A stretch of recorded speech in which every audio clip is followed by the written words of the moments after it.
Hello, welcome to Total Nonstop Impact.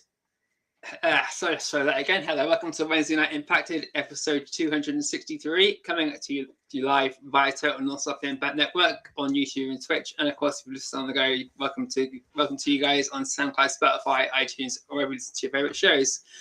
Filling in for the Bison today, I am your host, the JoeKer, and on his way soon will be the LimpStar UK.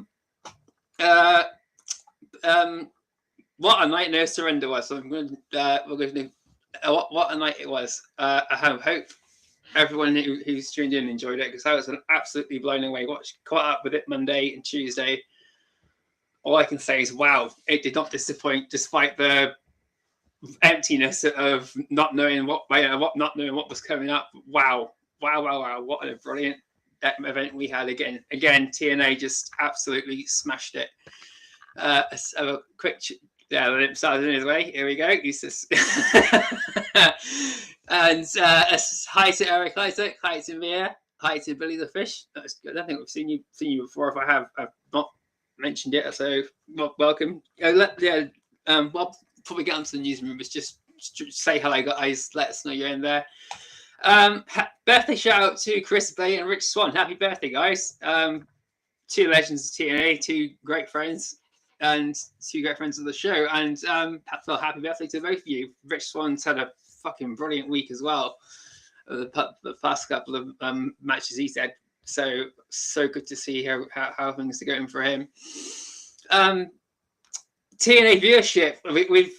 I know I'm one that usually doesn't want to go into like viewers and that, but folks, the viewership since they joined Common AMC has gone up incredibly.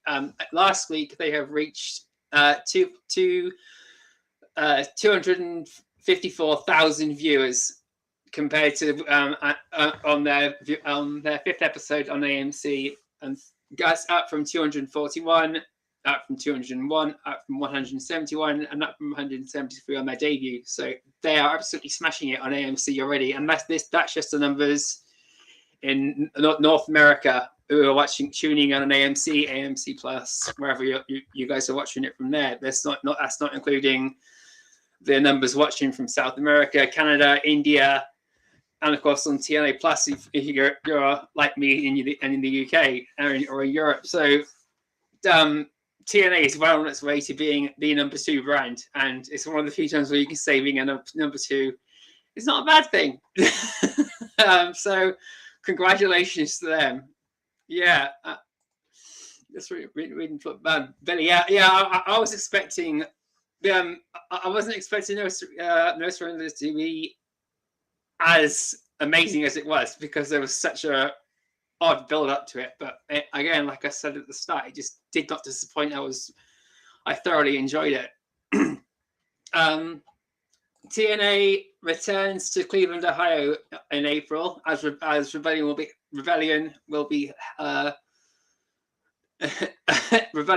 held at the Holston Center and Cleveland State University on Saturday, April the 11th, followed by the next set of tapings being recorded at you can correct me if I've got this wrong there. So Syracuse, New York, on April the 14th and 15th at the Upstate Medical Arena. At the Upstate Medical Center Arena at the On Center War Memorial. So, and this will be TNA's first return to Syracuse since 2009. Moose is also currently doing a media tour there now, where he played for one of the college football teams there. So, and that's good to see. And he's had a hell of a lot of positive things to say about how things are going for TNA right now too. So. But it's great to see them TNA going back to old events old places they've been to. It's good to see, and going back, Ohio always has a good turnout too. So we're looking at some pretty big places that are coming up in April. Tickets for both of the events. The pre-sale starts on February 25th, and then the full on-sale event starts on February. Sorry, let's restart. The tickets to go on sale for both events on February the 25th, I think I said April the first time, so I'm just correcting myself. And then they go on. That's for the pre-sale, and then the full on sale, whatever that's meant to mean, goes on the 27th. So if you if you're around the area, get your tickets while you can. And they're also looking for street members and that to help with the to help volunteer too. So if you're in the area and willing to do that, get in touch with TNA too. All the details are on the website. And coming to us from his own Lloyd, Craig's finally joined us. Mate, the internet's finally let you in. Mate, honestly, it was loading and loading and loading. I was just like, what is going on? You just see that vicious spiral just spinning. Yeah. I was like, do something. But yeah, we got here. It's not dial up anymore. What the hell's happening? Mate, oh God, could you imagine? Yeah, dial up was quicker. when it wouldn't go and it would go. It would go on I'm going to try and figure out a firewall thing or something. Yeah, we'll find something. I used to love like dial-up though, because you used to be able to just click connect and then like, run off and make a brew and then come back. Yeah. And if it was still going, then you just have to sit and wait and brew will be finished by the time it's all done. So you have to still go and make another one. Anyhow, and right, let's see if I can. Yeah, I've got the script, haven't you? I've sent you everything. I have, yeah. You sent me everything. I'm just waiting for the carrier pigeons to drop it off. Oh, good. Yeah, and so Steve Maclin returned to once again attacks Mike Santana at no surrender, as we all know. But more footage has been released on TNA's Twitter sphere of events that continued on backstage after during the match while Leon Slater was fighting off against Eddie and Nick Nemeth, and it was pretty brutal. And of course, Mike Santana is going to be addressing that this Thursday too. No doubt, is one of the things we're going to be hearing is from Mike Santana. It's got proper gritty, doesn't it? It's like, I love it. They've kind of really stepped it up. So, like, I know we're on AMC, and I know it's like renowned for its drama and stuff like that, but we seem to be bringing it live. Oh yeah. It's great. We have Steve Maclin to come up with a baseball bat now to fill in the Negan role because Sammy's not there. I support that movement. I support that. The thing is like I can see Maclin losing his head or whatever, and then maybe Sammy just comes on camera just for to just kind of try and level him out a bit. Can you imagine Sammy being the voice of reason? Yes, that would be so cool. All the people, you just listen to me, dumbass. That's it. Any visa issues seem to have been resolved. There's no surrender. Really got to show off the full roster with returns from Cinnamon Saint, Jody Threat, Danny Luna, Rosemary, Harley Hudson, Myla Grace, and Leon Slater. In fact, I think the only one from the roster who we are missing at the moment now is Casey Navarro, but hopefully we will see him sometime this year too, as he's still recovering from his injury. But it's so good to see that all the visa issues and that seem to be sorted now, and the talent is free to come and go. So we've finally got our roster back. Yeah, we've got our roster back. We should hopefully see some bit more consistent booking with the Knockouts division now, which is one of the points we'll be raising later on in the podcast too when we get down to the world title match, because I want everyone's thoughts and opinions on that too when we get down to there. And one final bit of news. Mr. Elegance makes his in-ring debut on March the 5th at the Gateway Center Arena in Atlanta, Georgia, in TNA's next live Thursday Night Impact. Who's looking forward to seeing Mr. Elegance make his premiere, not his in-ring debut, sorry, it's his premiere. So is he actually going to be stepping in between the ropes and actually taking somebody on, or is he going to be just strutting his stuff? We'll just have to see. I reckon it's just going to be like, I don't know, like who are they going to put him against? Do you know what I mean? I think what's Clint up to? Do you know what I mean? Like, yeah, I can just see like see him coming to the ring doing his swimming. Yeah, his ass kicked, and then swimming.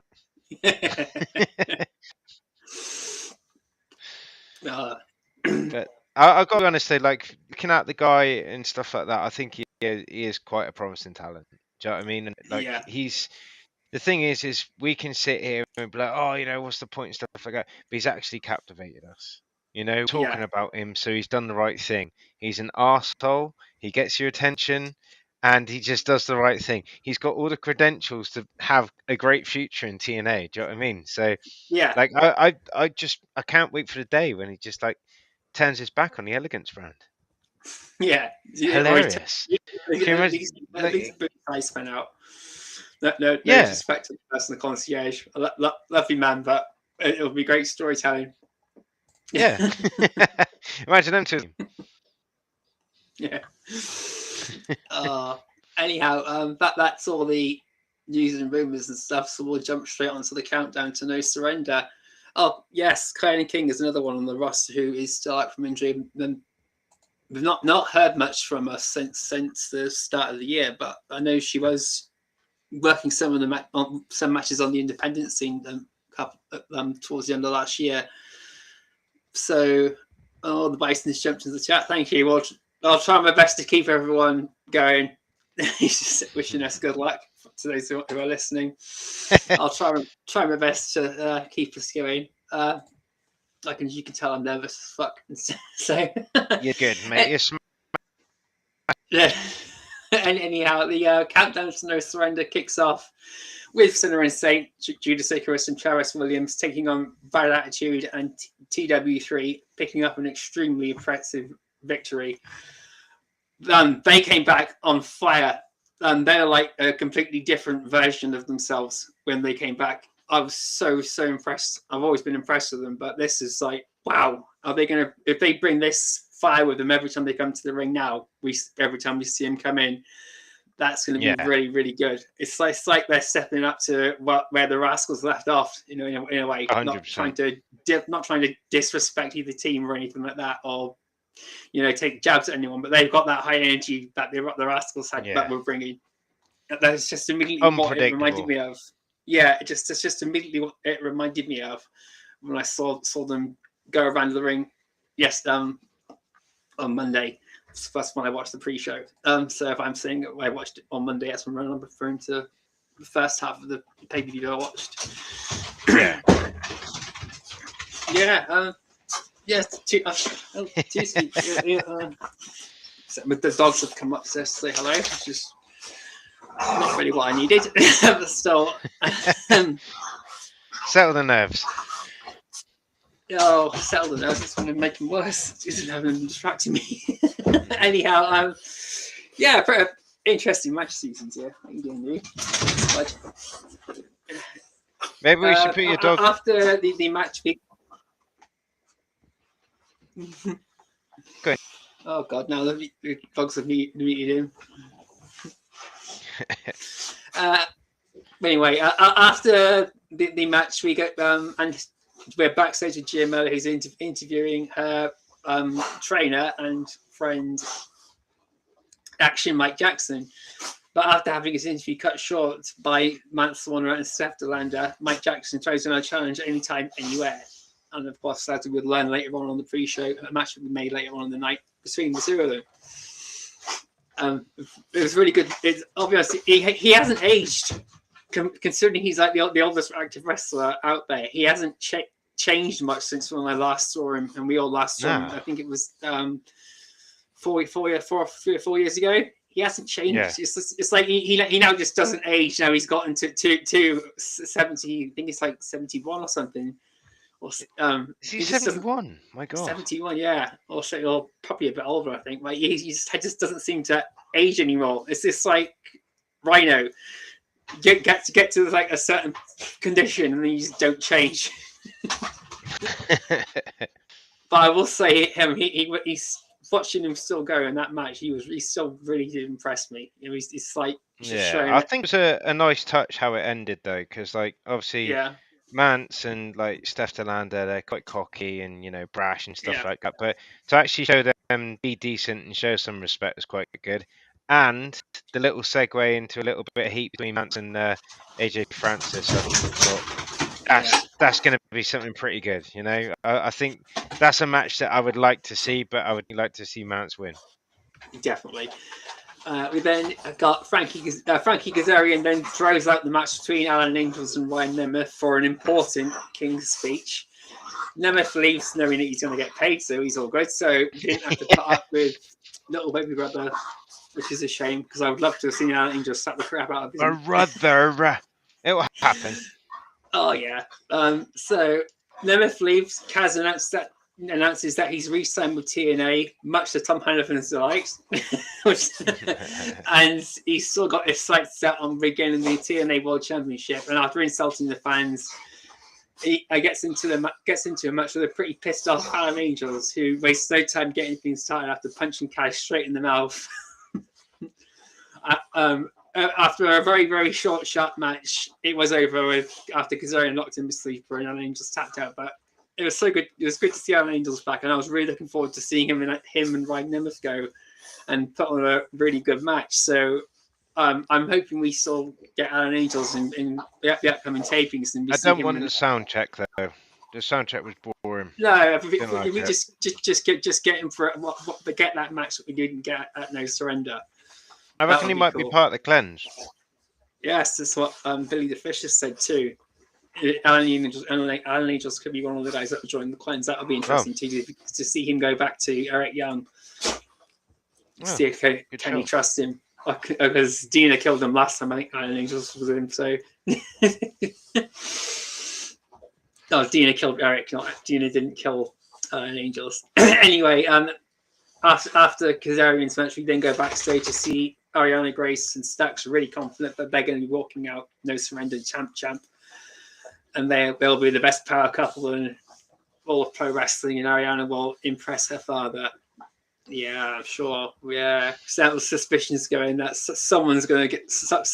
there's going to be an upset coming. You could doubt it was like that moment. It's brewing, isn't it? But they're playing such a long game with it. It's kind of like part of it. I was like, oh, it's losing the suspense. But then she's like turned all friendly, and then she's got the belt and all that lot. I'm just like, I've seen like a lot of chat online where people are going, it's really unfair that like yet another NXT talent is the Knockouts champion and we're not seeing it the other way around. But regardless of whoever won that championship, I'm just so glad it's not Lei Ying Lee anymore. I'm very happy about that. But the fact is, it's like, yes, it's gone another NXT talent. 100%, I think it should have gone back to JC Jane because she's the best NXT talent that we've seen on Impact. But then who knows? Like maybe Arianna Grace loses it to Jordan Grace, and then isn't like did anyone see that tweet as well? Isn't Jordan Grace her mum or something? Did you see that one? No. Oh mate, honestly, I've seen some people. Yeah, she was like, Jordan Grace is Arianna Grace's mum. She goes, wait, but that means my dad did what? And she's like, don't worry, he used the snake. He used the cobra. So but yeah, so maybe it gets put on Jordan Grace. Maybe Jordan Grace comes back to TNA for a stint, because we're so, in love with her. So that could be a thing. I'm just clutching at straws here, but I think that now it's going to Arianna Grace. We need to put it on a legit champion, like an out proper wrestler. I'm going to say Doomsday Danny Luna. And I want to see her do a reign, but I want to see her do a reign where we see like was it? I'm pretty sure that was the last Impact before we went to AMC where she was covered in blood. Yeah. So like the dog collar match. Your favorite. So I just think like if we can get like AMC to have their input on it and say like, right, we've got this wrestler, it's Danny Luna, but we want a Doomsday kind of twist on it and see if they can like put a spin on it, give it like a sick promo or something like that. It would be insane. Yeah, just going on to what Billy the Fish said. Arianna Grace has been around TNA for a while, and it's also it's all hype and build up against up against Santino Marella. I'm as a fan and going at it from kayfabe, I'm pissed off at Santino Morella's booking and the way everything's going. So it's all playing into Dario Ray's corner, which is all what this angle is about. But anyway, we then get the announcement that we're going to have Mance Warner versus Action Mike Jackson. We then get the rundown of the matches, and No Surrender kicks off. We kick off No Surrender with the Knockouts Battle Royal, the winner receiving a TNA Knockouts World title shot. The contenders are Mara Sade, Tessa Blanchard, Mila Moore, Victoria Crawford, Alana Black, Rosemary, Jada Stone, Miley Grace, Jodie Fett, Harley Hudson, and Tasha Steeles. The rundown on the match for you guys quick because it's a battle royal, so there's not a huge amount to go into. Rosemary gets eliminated first, then Jada Stone gets eliminated Tasha Steeles. Jada Stone immediately gets thrown over the rope by Alana Black. Harley Hudson is tossed to the outside by Mila Moore. Mila Moore eliminates Miley Grace. Mila Moore saves Crawford from elimination after Jodie Fett tries to eliminate her. Tessa Blanchard rushes to aid her teammates who are both in jeopardy of getting eliminated, but ends up eliminating both Mila Moore and Crawford. Jodie Fett is also knocked off the top turnbuckle, but hasn't hit the floor. Ilana Black grabs Mara Sade's hair to avoid elimination, but ultimately is eliminated by Tessa Blanchard. Tessa Blanchard eliminates Mara Sade and starts celebrating her victory, backing up into Jodie Fett, who then throws Tessa Blanchard out the ring, securing the victory and a shot at the TNA World title. This is building to Dan Luna versus Jodie Fett down the line, which is really great to see that they haven't forgotten how good they are against each other in the ring, and how good they are in the ring with each other. So they'll be crossing paths before one of them is champion. Don't get me wrong. I seen it in for my favoritism and my bias, and I would have said go for Tessa Blanchard.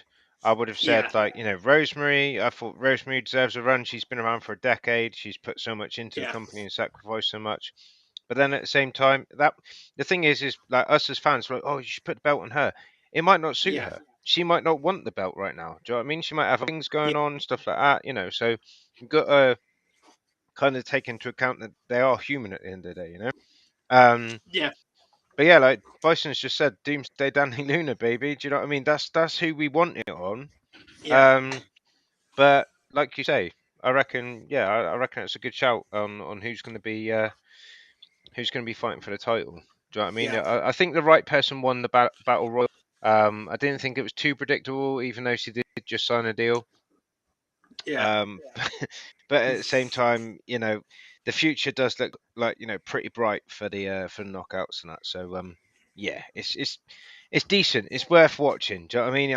I'm so happy that it's not on fan waving, hat shaking, bloody let's go, woo, Lei Yingli anymore. It was such a tacky, timed out champion. I was so done with it. Michael Jackson sucks. That's not very good. You might not like his music, mate, but we got to respect the fans. Let's see. Where were we? Gia Miller is backstage with Mike Santana and X Division champion Leon Slater. Slater is stoked to be back for his first match in TNA since the start of the year. And Mike Santana is confident he can defend his world championship. Leon Slater has said that regardless of all of I've forgotten her bloody name now. But regardless of all the hints that options C is still there, he's got no interest. Daria Ray. Yeah, he's got no interest in cashing it in. In fact, he's even stated before his goal is to become the longest reigning X Division champion. So he's put it out there already what his intentions are. But of course, like Matthew Raywalt was saying during their match, when the opportunity comes, you might just want to take it regardless. So it's always a big if, and then always a big temptation. J-Roll is seen in the front row seats of tonight's pay-per-view, and we then move on to our next match: Trey Miguel versus Stax with Arianna Grace for the international title. Great match. Absolutely fantastic match. Stax is really good. Trey Miguel is one of the most faultless wrestlers on the planet. People can laugh at him for being emotional, and you watch the immersed documentaries and the stuff he's done, and you've listened to all the shit he's been through, and you see all the shit he's been through now, just over the past couple of weeks. and then tell me you wouldn't be an emotional wreck, like if you were in his position.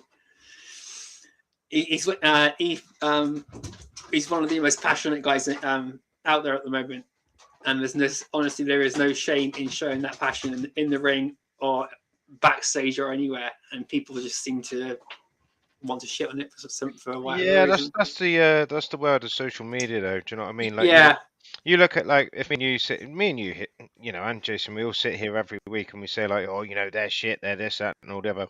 Thing is if they stand in front of us, oh yeah, and they challenge us to, like, yeah, an arm wrestle, they challenge us to, like, how long can you, like, touch your toes for and stuff like that. They will beat us at anything. You could probably beat us at holding his breath longer. Do you know what I mean? And the thing is we will criticize these people. I know Moose disagrees with people who aren't in the sport criticizing others and stuff like that. But when it comes to Trey, thing is like he done everything he could in TNA. The Rascals were back together. Yes, I wish they were still in TNA, but that's just a bias sort of thing. But then they moved on. And the grass wasn't greener on the other side. Excuse the pun. But like better grass in the treehouse. yeah. And thing is that they moved on, and then it didn't come to fruition. And like when you see the AEW promo and stuff like that, and you see it that you've got like where he's been like photoshopped out and stuff. It just doesn't. You can see that it was a photo for 4 people, but there's only 3. But yeah, what I'm getting at is the fact is he left on good intention. Yeah, and it hasn't worked out. And I think it was quoted that Johnny Bravo. Yeah, said, Johnny Bravo said to him, we're always here. We're always here if you need us. So come back. And like, not only has he come back, TNA have gone, well, look, we're going to put a belt on you. You're going to be a champion and stuff like that because we want you here. And like, if that isn't the sort of rub, like, the kind of like reconfiguration that you need, I'm really glad that he's back, and I do hope that he does bring back a little skit for the Treehouse himself at some point. That'd be pretty cool. Just noticed I forgot to put the chat on the screen. Apologies, guys. It's fine. It's been nice and private. Yeah, still just realised I forgot to get the chat and the banner up. So now everything's in full motion now. Never mind that we're about just under half an hour, right? Who noticed? And welcome, Gibster. It's good to see you. So Trey, Miguel, and Stacks had an absolutely fantastic match. Check out the TNA Twitter for an extremely emotional charged reaction to Trey Miguel's victory from the roster and Teddy Swims, who was ringside with Carla Silva throughout the entire match, and has been one of the guys supporting Trey Miguel throughout everything as well. He's one of Trey's closest friends. So, and again, just check it out, and if you can find it, look for the Immerse documentaries and the other documentaries on TNA Plus that of Trey Miguel, and you'll learn a hell of a lot more about everything he's been through. Hopefully get a bit more respect for him if you haven't got it already. And let's just move on. We then go on to AJ Francis heads down to commentary to join everybody for the rest of the night, seeing as he's not on the card, so he'll make himself known there, insulting the fans, poking fun at Jenny Roll.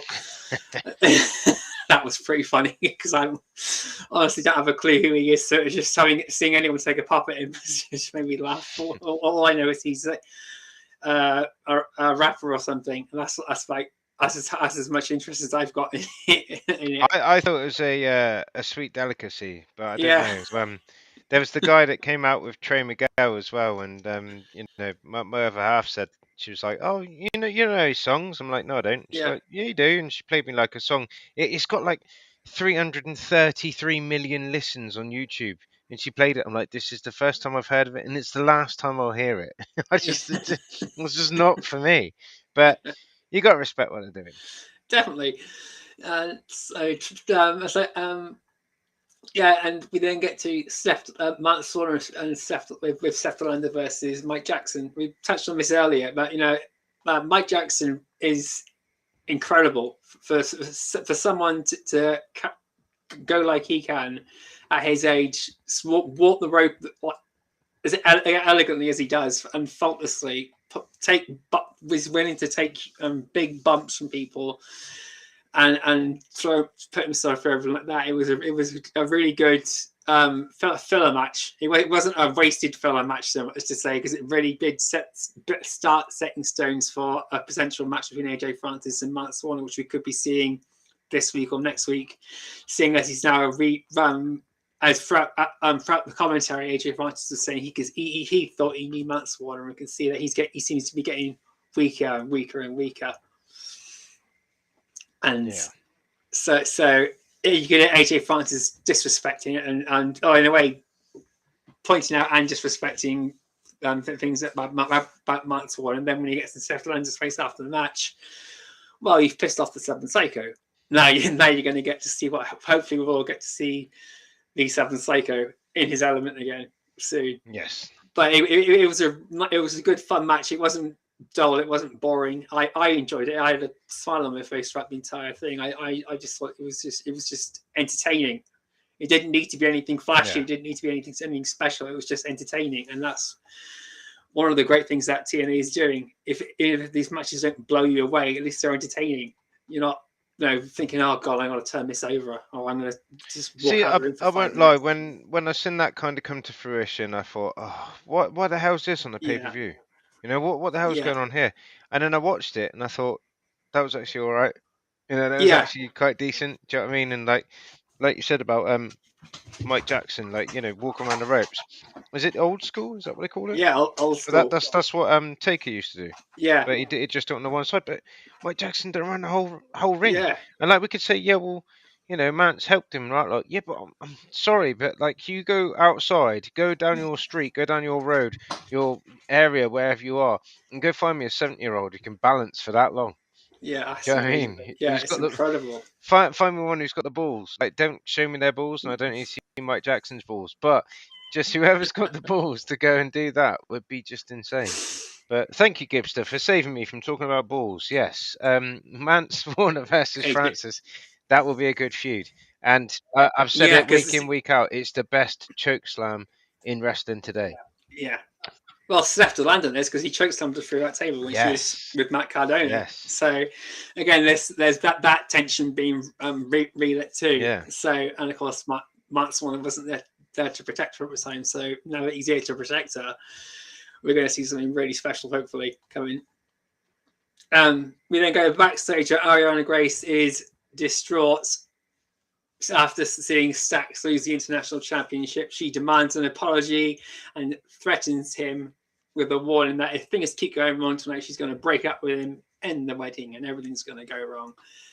Again, that just more hints that things are going to obviously go into a different, and the way people hopefully weren't wanting for in the Knockouts match. So it did take the surprise element away from the Knockouts Championship match a lot more, but the segment itself was again, it's all building up to pressure against Santino Marella. Even when he wasn't there, you could feel like all the pressure's building up to it's even more going against Santino. We then go on to the Elegance Brand versus Xia Brookside and Indy Hartwell in the Knockouts title match. This was a bit too one-sided for me. I enjoyed the match, but we got almost no input from Indy Hartwell, and Xia Brookside was taking the brunt of the offense from the Elegance Brand.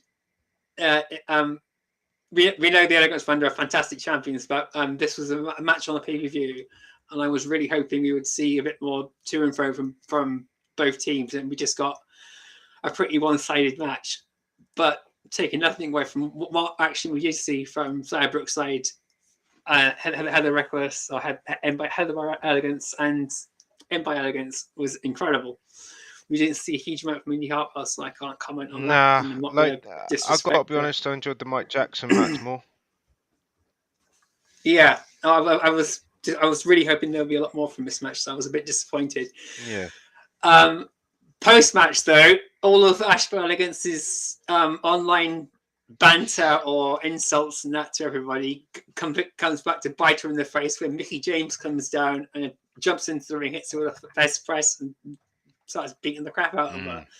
I honestly I wasn't expecting, if anyone was going to come, I thought Taryn Terrell would be one to be coming, because the only time tension I've seen brewing between any of the knockouts and Ash Bowling is when Ash was having a go at Taryn Terrell. So maybe we see a tag I'm match also, down the line.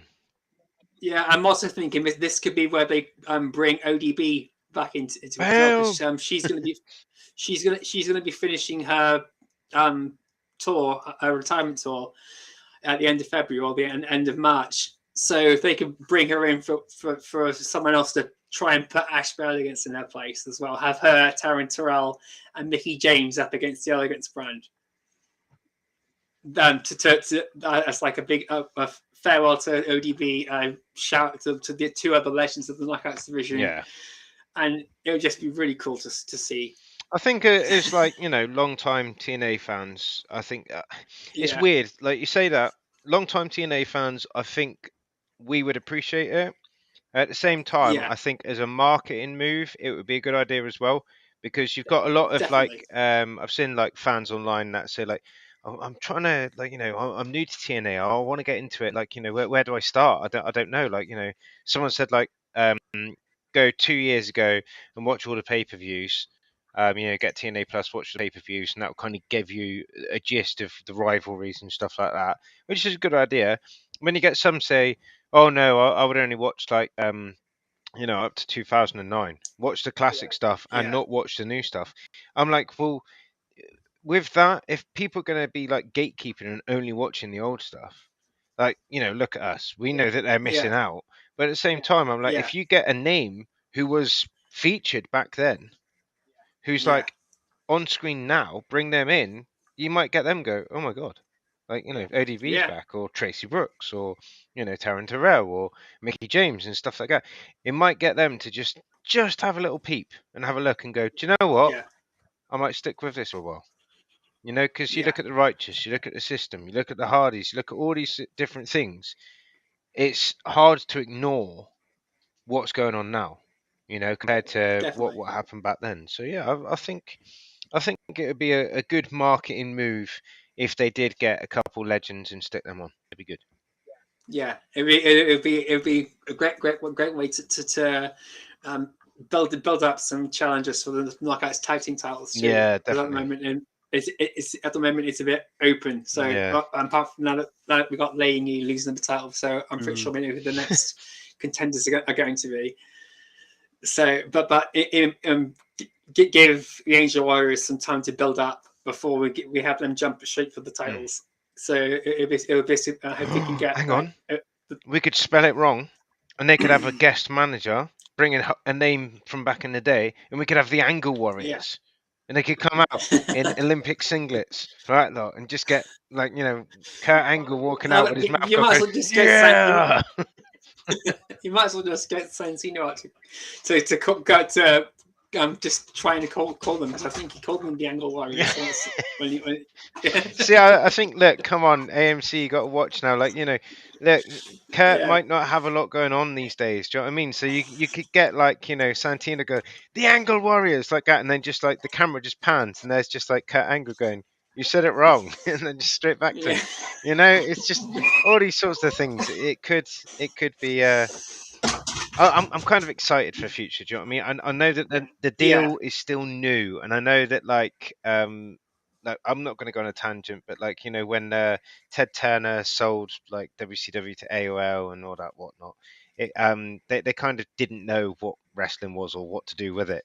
So I'm kind of hoping that there is like a few fans on board at AMC who are going to kind of go like, look, we need to inject some like shock factor into this, or some wow factor. So let's really put a spin on it and that. But going back to the guests and that though, Jelly Roll and whoever the hell else the other guy was and stuff, respect what they're doing, but they're some pretty big names. So we've got some pretty big deals, and I'm so glad that we've moved on from Perez Hilton. We then go on to B.D.E versus Eric Young in their singles match, and B.D.E once again continues to show why he's going to be one of the guys to watch throughout 2026. Another fantastic, frantic with It was just fantastic with frantic offense, and Eric Young just never failed to impress us as well. This match was expected to be good, and it didn't disappoint. No. Solid offense from both of them. They sold each other's moves perfectly. Like they just bounced off each other brilliantly. B.D.E he's someone who's not just in pro wrestling as a gimmick. He is someone that's there that is taking it seriously. He's not so not like that idiot who went into the ring against Anthony Joshua and got the shit kicked out of him, and then sued him because he didn't win. Yeah. So I know boxing and wrestling is a different world, but that's essentially what the B.D.E storyline is sort of like. It's almost like a parody to that, really, or taking everyone's, I can see that, taking everyone's view that B.D.E is just another like celebrity trying to capitalize off of a different industry. But B.D.E is showing that he is a legit wrestler. He's been trained by Sammy Callahan and the Power Driver Academy, where Ace Austin and Jake Christian are also trainers. So he's had some amazing talent backing him all the way, and he's one to watch for 2026. I can see him having a couple of matches with Leon Slater down the line for the X Division title and really putting on some absolute bangers. That'd be good. And again, despite another impressive contest from the newcomer, B.D.E was defeated by Eric Young, and but again, no issues with that. He put on a hell of a performance, and Eric Young just was the veteran of the ring, so the veteran gets over. But back in the locker room, Jody Fett is celebrating her victory in the Knockouts Battle Royal, and then Tessa Blanchard confronts her, and a challenge is issued between the two of them for this Thursday. So, looking forward to seeing this. I mean, that's a 10 out of 10 match coming up. Like, I kind of hope that they kind of, that they get on backstage, but like, I just kind of hope they go, look, on this match, let's just go out there. Like, we're going to get a couple bruises. Let's just, as they call it in industry, let's do a few stiff moves, and just like really go for it, because that has got some absolute potential there to be a proper banger. And I'm always going to mark out over Tessa. I know that she burnt bridges, and I know that, like, the whole Mexico thing, keeping the belt happened and that lot, and the whole thing in the changing room allegedly happened and stuff like that. But fact of the matter is, she was a worthy heavyweight champion. She's worn the TNA heavyweight title, and it's one of them things where I'm like, you can't ignore that. And I personally hope that she builds back to that at some point in the future. I like this little angle that she's got, and the little guest appearances from Robert Stone and stuff like that. You're doing that weird dance. We've got a lot of weird dances again in TNA. I've we've got Vincent, we've got Robert Stone, but the way that it's going with the women's wrestling and stuff like that, I think Jody and Tessa, that could be a proper 10 out of 10 match, and I'm looking forward to it. It's going to be an absolute banger, this match. I'm really looking forward to it. I'm also looking forward to seeing who's going to have Jody Flex back, because we know that Tessa's entourage are going to get involved. So, and then of course there's also the chance of Danny Luna coming out and just making herself known, because Danny Luna's Danny Luna. Yeah, I hope so. I am going to be kind of biased with Danny as well, because she's a Brit, So, because she's English, British, the flag, right, look. So it'd be good for our lady Danny Luna to go out and smash some teeth in.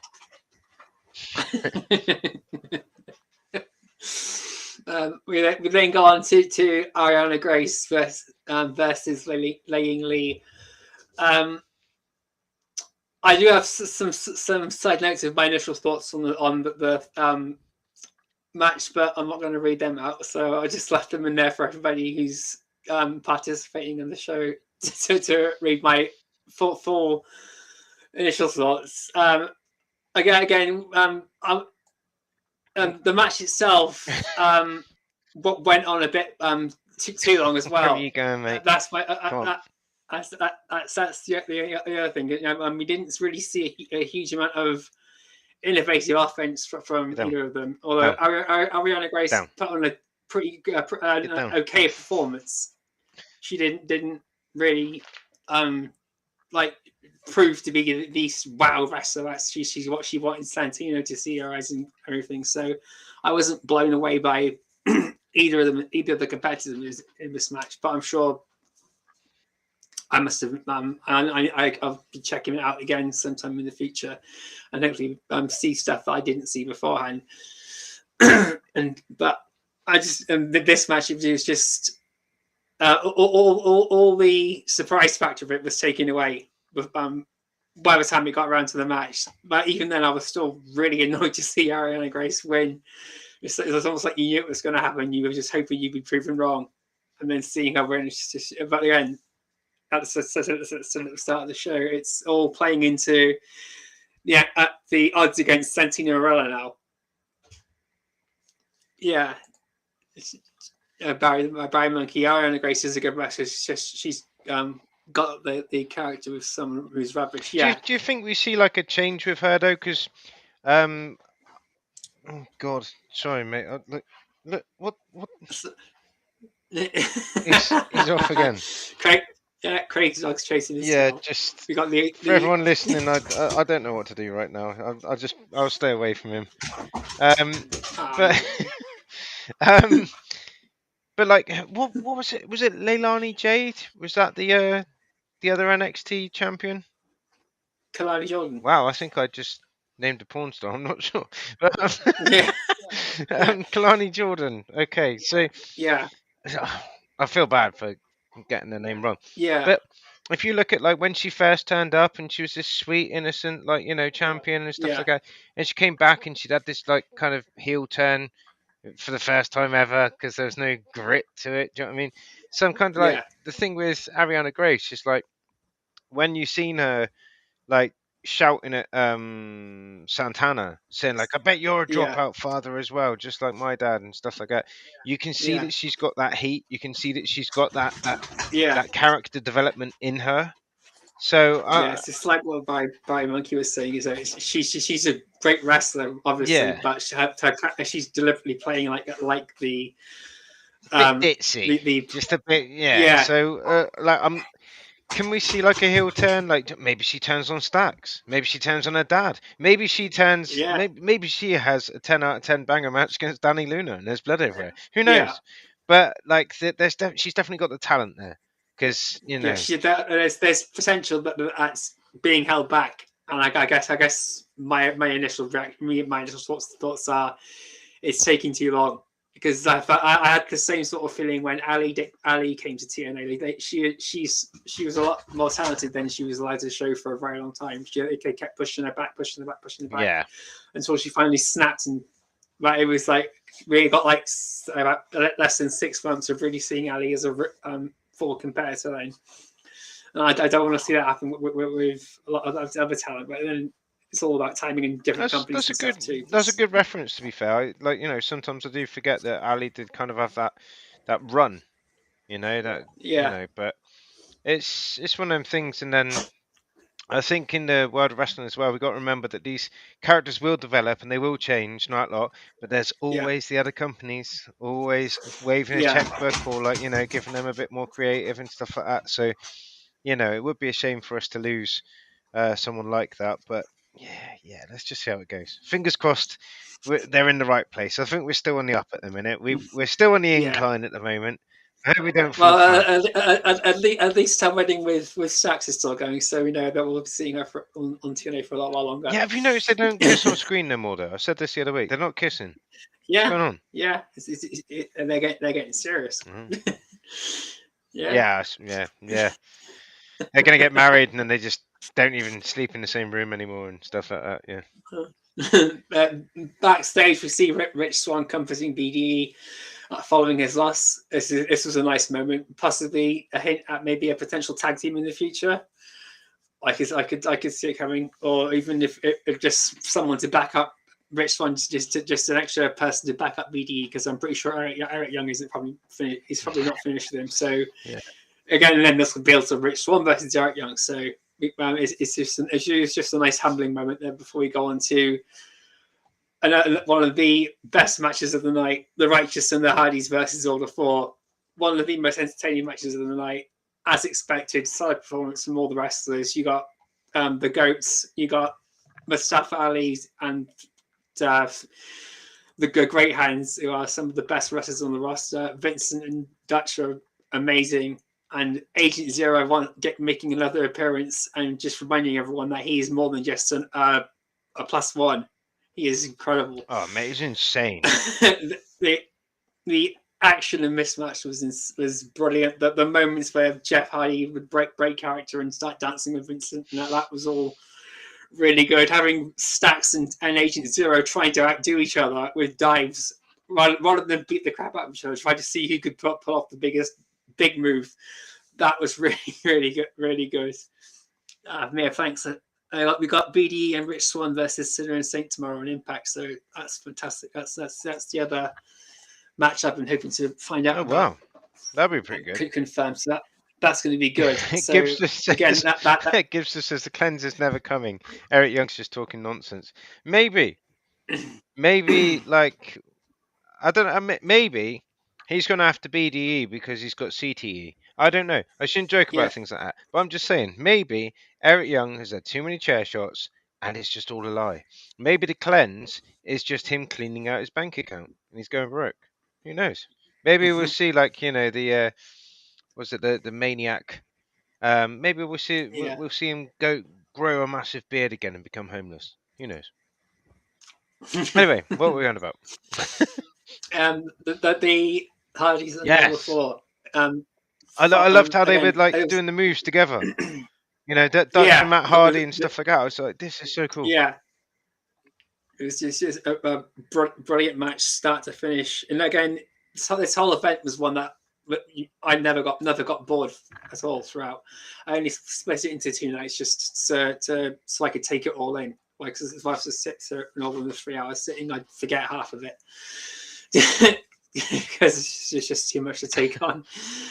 Tasha Steelz causes some miscommunication between the Hardys and the Righteous, costing them the match. So we got what's going to happen now from there, which because that finish was really good. Tasha Steelz getting powder in Dutch's eyes, hitting Matt Hardy with the sidewalk slam or whatever he's called, the black hole slam. That's going to lead to some tension and everything. And as Mustafa Ali is celebrating on the ramp or celebrating in the ring, Elijah's guitar case is carried out to the stage. Again, in premonition of the upcoming guitar case casket match coming up on Impact, Mustafa Ali goes to investigate and to try and catch Elijah if he can, but is surprised to attack by Elijah, who comes out of the casket Undertaker style and Rosemary style, because we've seen Rosemary do that a few times too.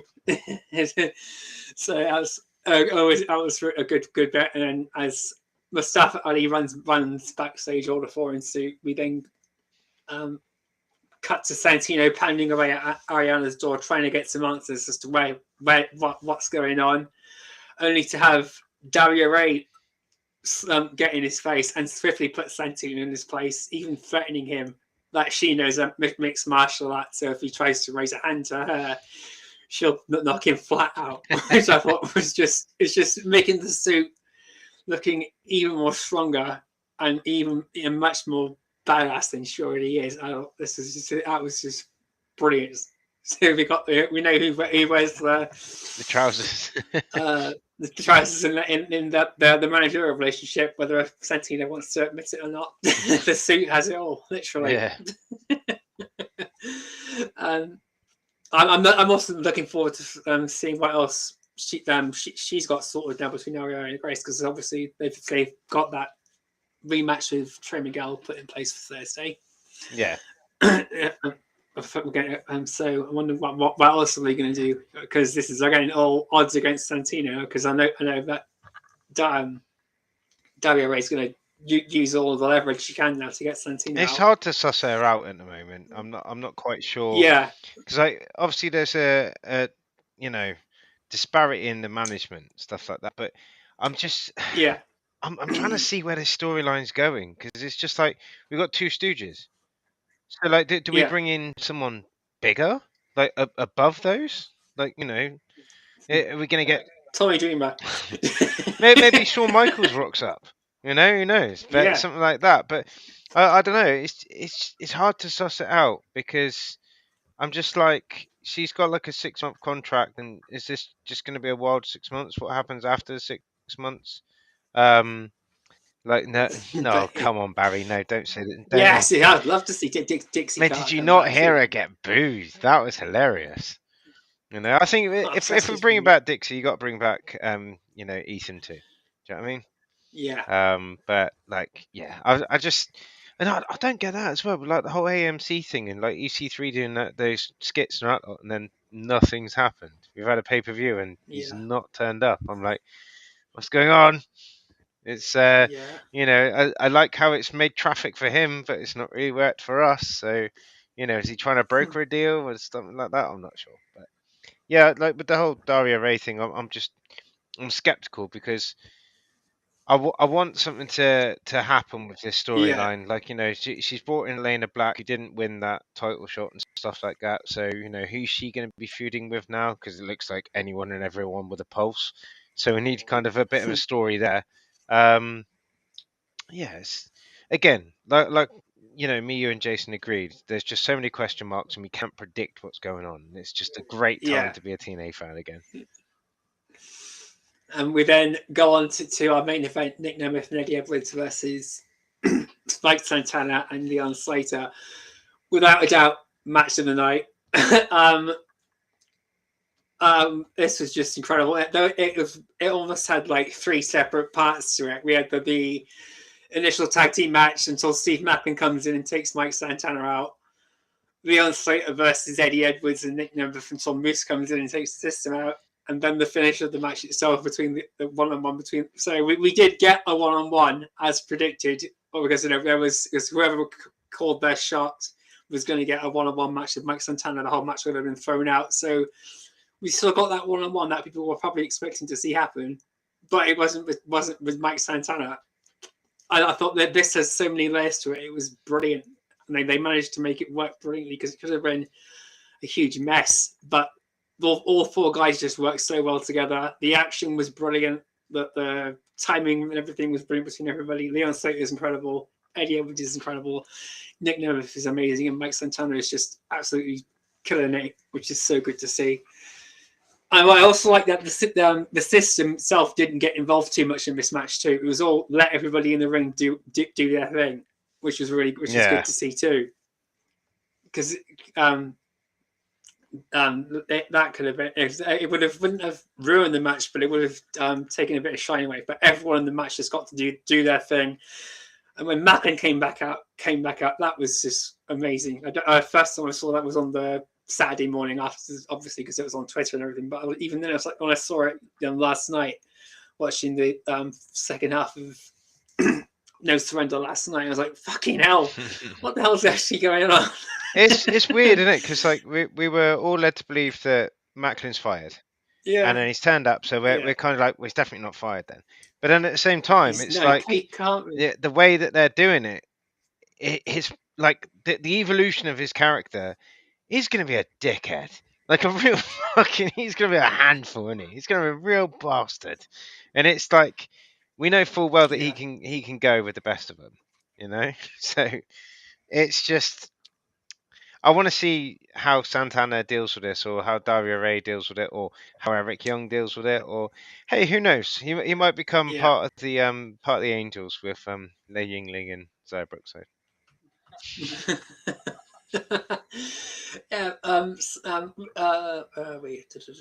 After hitting Nick Nemeth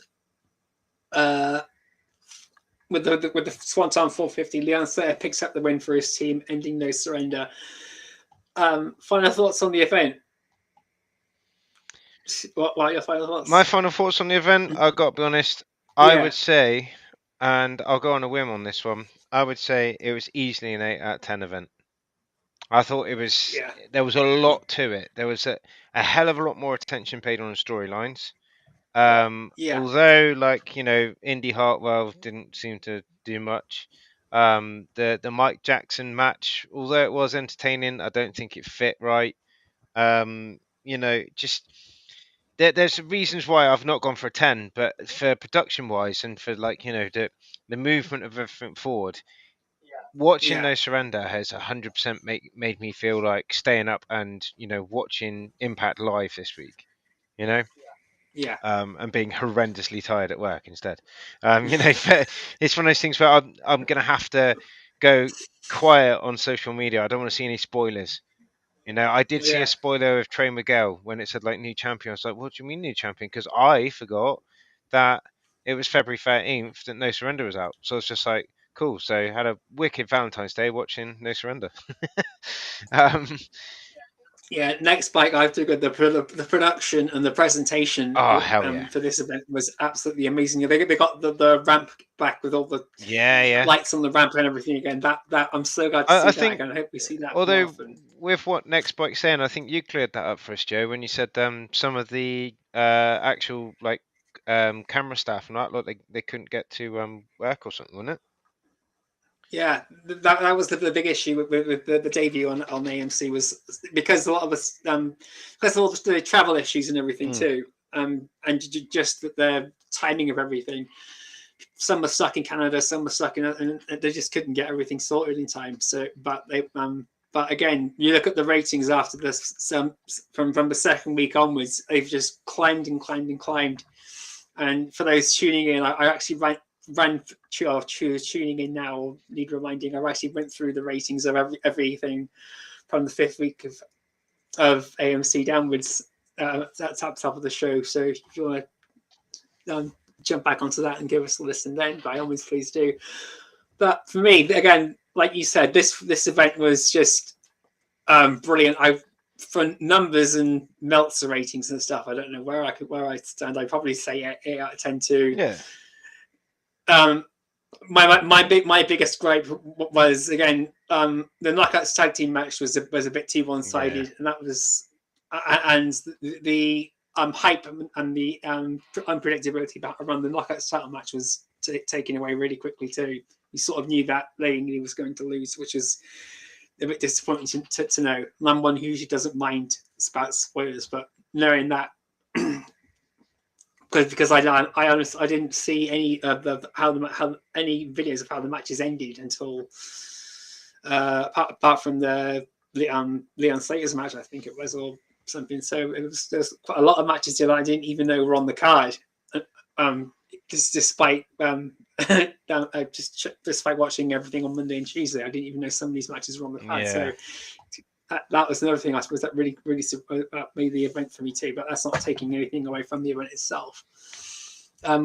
We then got them for the No Surrender Fallout. We'll be hearing from Mike Santana. We've got Rich Swann and B.D.E versus Judas, Icarus and Travis Williams. Jody Fett versus Tessa Blanchard. Trey Miguel versus Stax for Stax's rematch for the International Championship. I'm hoping that there's going to be some backup for Trey Miguel, given how Santino's been booking everything for. I've got a feeling that Ariana Grande is going to Ariana Grande.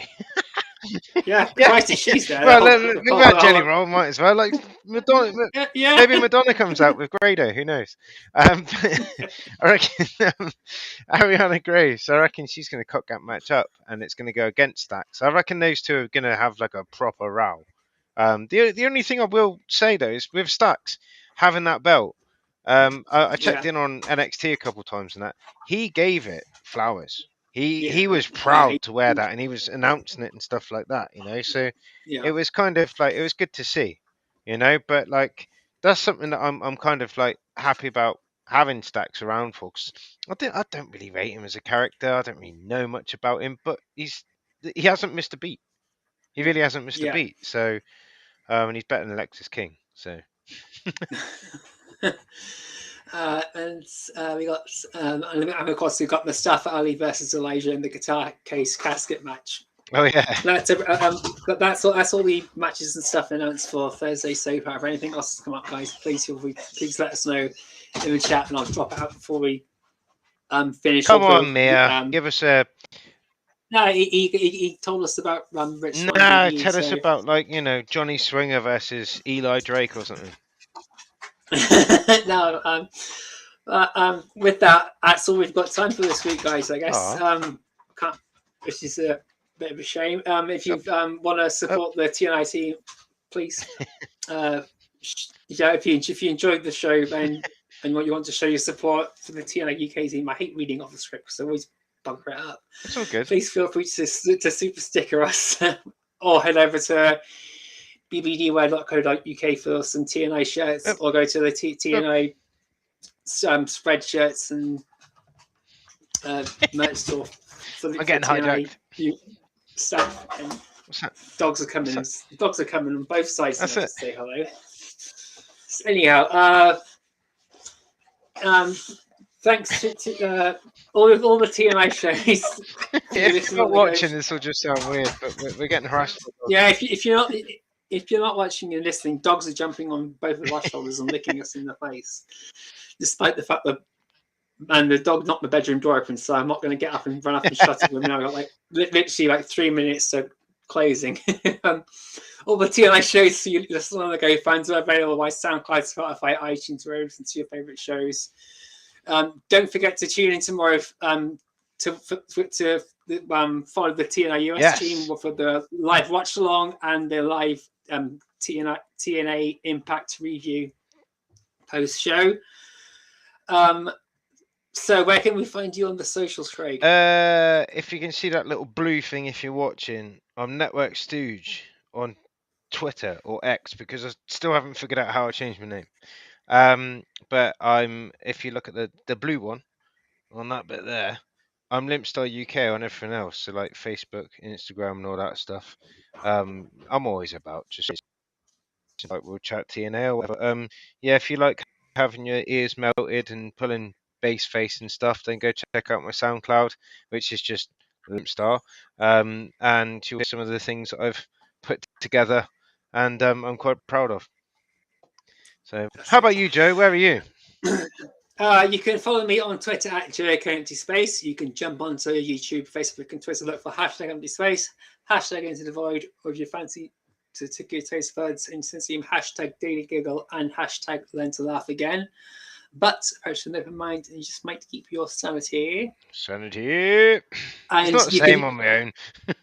And you can also follow the Bison, who joined us earlier in the chat, at Lord Bison 45. Go support him out on Bison by Design on TikTok and check out his stuff at bbdwear.co.uk. Yes, we've got merch on there. You see that logo behind Joe? You can get that on a t-shirt on is it bbdwear.com or bbdwear.co.uk? .co.uk for the UK, and it is also now on a .com too. So anyone around, any listeners across the globe can get in contact with him. Yes. Of course, he's away today because he's had a meeting in London about everything too. So we'll get an update on that hopefully next week and see how things have gone there. Cool. He's going to be wearing a bikini with BBD written on the bra. It's going to be amazing. And with that last bit, let's do the final algorithm. If you enjoyed everything, first of all, thank you for joining us, and thank you for helping me settle the nerves a bit more now that we so please take the time giving us a thumbs up, and of course so it helps us move up the rankings. And Sammy the dog's jumped on me again. Then please consider hitting the subscribe button if you want to keep in touch, and of course give the bell tickle a squeeze or a smash to never miss any of your favourite UK or US content as we release it every week. And with that being said, we eventually got there. I have been the JoeKer. He has been LimpStar UK. I'm now trying to shut down everything and talk at the same time. So I've been the JoeKer. He has been LimpStar UK.